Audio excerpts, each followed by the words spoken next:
ছেড়ে চলে যাওয়া একটি কঠিন সিদ্ধান্ত, যা জীবনের বিভিন্ন সিচুয়েশন থেকে আসতে পারে, যেমন কাজ, সম্পর্ক বা জীবনের বিভিন্ন অধ্যায় থেকে। কেউ চলে গেলে মনে হতে পারে তুমি নিজেকে হারিয়ে ফেলেছো, কিন্তু মনে রেখো, তুমি নিজেই নিজের সবচাইতে বড় সম্পদ। তাই তো নিজের মূল্যকে কখনো ভুলে যেও না।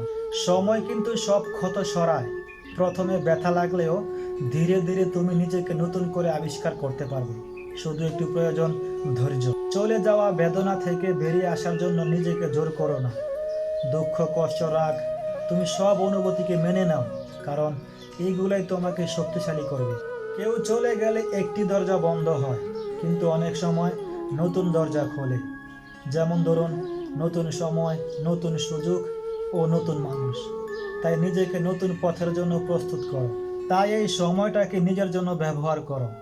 নিজের লক্ষ্য, স্বপ্ন আর ভালো থাকার জন্য কাজ করো। নিজেকে ভালোবাসতে শিখো। ছেড়ে চলে যাওয়া মানে শেষ নয়, বরং নতুন কিছু করার সুযোগ। তাই নিজেকে ভালোবাসো, এগিয়ে চলো আর বিশ্বাস রাখো। দেখবে জীবন তোমার জন্য সুন্দর কিছু অপেক্ষা করছে।